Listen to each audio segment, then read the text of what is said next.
Good morning student.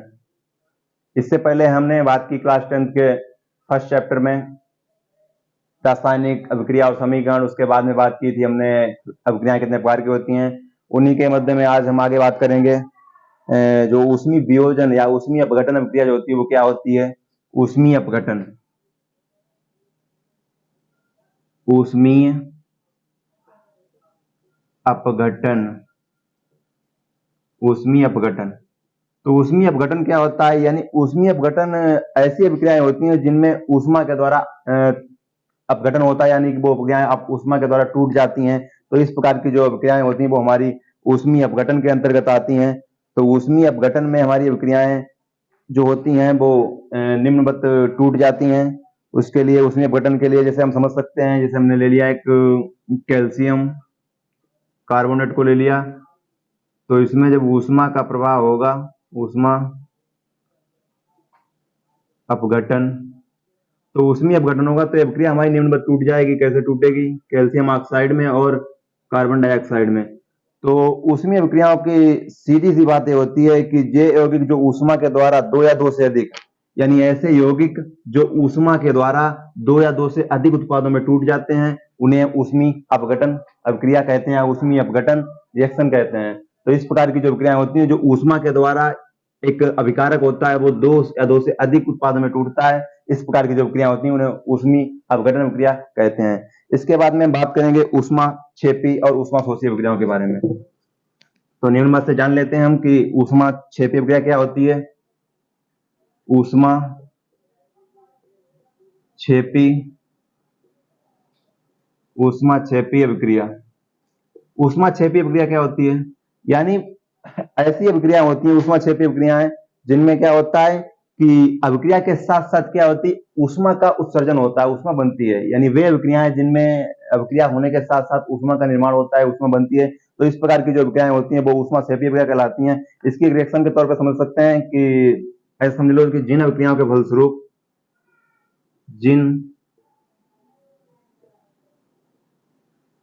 जिन अभिक्रियाओं के फलस्वरूप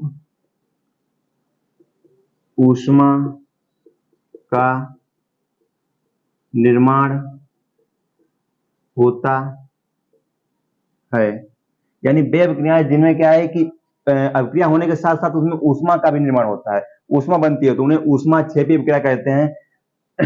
तो इस प्रकार की अभिक्रिया के लिए हम समझ सकते हैं, एक रिएक्शन ले लेते हैं, जैसे मेथेन हमारी हो गई, और या जैसे हम समझ सकते हैं कि अभिक्रिया में मेथेन ले सकते हैं।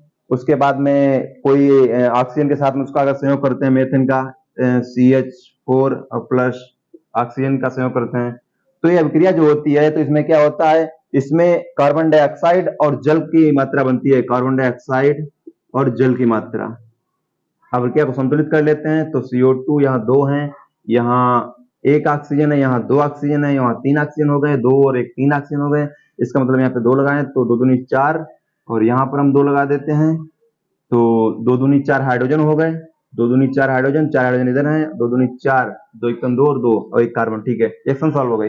तो इस अभिक्रिया में संतुलित हो गई अभिक्रिया। तो इस अभिक्रिया में क्या हुआ कि मेथेन और ऑक्सीजन की जब अभिक्रिया की गई, तो इन अभिक्रियाओं के होने के साथ साथ क्या हुआ, इस अभिक्रिया में ऊष्मा का भी उत्सर्जन हुआ। किसका? ऊष्मा का उत्सर्जन हुआ, ऊष्मा। तो इन अभिक्रियाओं के होने के साथ साथ इसमें ऊष्मा का भी निर्माण हुआ। तो ऐसी अभिक्रियाएं जिनमें क्या होता है कि जिन अभिक्रियाओं के फलस्वरूप ऊष्मा का निर्माण होता है, इन अभिक्रियाओं को, तो ऊष्मा क्षेपी अभिक्रियाएं होती हैं, उनको उनके साथ में क्या होता है कि उनको निर्माण करने के लिए उस अभिक्रिया के दौरान उनके उत्पादों के साथ में ऊष्मा का भी उत्सर्जन होता है। ऐसी अभिक्रियाएं क्या कहलाती हैं? ऊष्मा क्षेपी अभिक्रिया कहलाती हैं। इसके बाद में बात करेंगे ऊष्मा शोषी अभिक्रिया की। ऊष्मा शोषी अभिक्रिया क्या होती है कि यानी कि ऊष्मा क्षेपी अभिक्रिया जो होती है, ठीक उसका विपरीत होता है ऊष्मा शोषी अभिक्रिया। शोषी मतलब शोषण यानी ग्रहण करना। ऊष्मा शोषी अभिक्रिया यानी वे अभिक्रियाएं, ऐसा मान लीजिए कि जिन अभिक्रियाओं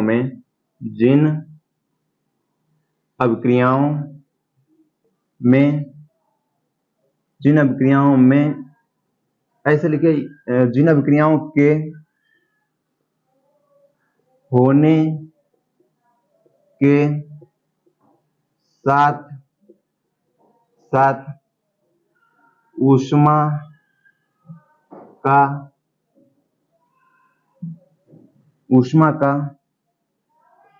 प्रयोग होता है।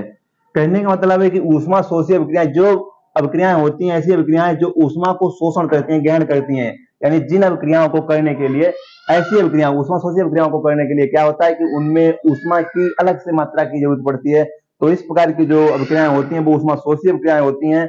जैसे हम एक अभिक्रिया ले लेते हैं, जो अभिक्रिया होती है HgO, जो HgO होती है हमारी, वो मर्क्यूरिक ऑक्साइड लेते हैं, HgO, मर्क्यूरिक ऑक्साइड, मर्क्यूरिक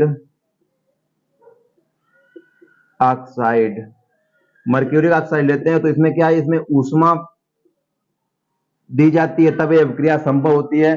जब इसमें ऊष्मा दी जाती है तब ये अभिक्रिया हमारी संभव हो पाती है। और अभिक्रिया कैसे संभव हो पाती है, तो फिर ये मरकरी और ऑक्सीजन में अलग अलग टूट जाएगी।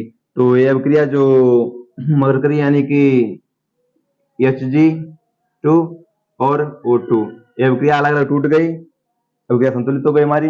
तो जो अभिक्रिया ये अलग अलग टूट गई है, तो मरकरी अलग हो गई हमारी, ऑक्सीजन अलग हो गई। और मर्क्यूरिक ऑक्साइड जो था, मर्क्यूरिक ऑक्साइड, तो मर्क्यूरिक ऑक्साइड को जब ऊष्मा मिली तो ऊष्मा देने पर क्या हुआ कि मर्करी ऑक्साइड में टूट गई, ऑक्सीजन में टूट गई।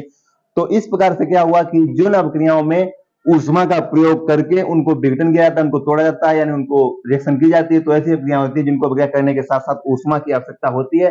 तो इस प्रकार की जो अभिक्रियाएं होती हैं उन्हें हम बोलते हैं ऊष्मा शोषी अभिक्रिया।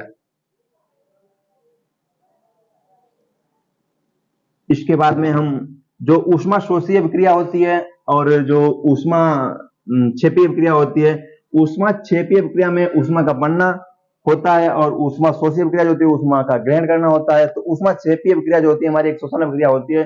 श्वसन अभिक्रिया जो हम लोग सांस लेते हैं और सांस लेने के साथ ऑक्सीजन को लेते हैं और उसके बाद में कार्बन डाइऑक्साइड को निकालते हैं, तो उसके फलस्वरूप हमें कुछ एनर्जी मिलती है, ऊर्जा मिलती है। तो वो हमारी जो अभिक्रिया होती है, वो भी अभिक्रिया हमारी कहाँ में जाएगी, वो हमारी जाएगी ऊष्मा क्षेपी अभिक्रिया में जाएगी। तो इस प्रकार से जो निम्न अभिक्रियाएं थी आज संभव हुई। इसके बाद में हम अगले पार्ट में बात करेंगे। तब तक के लिए धन्यवाद। Thank you class.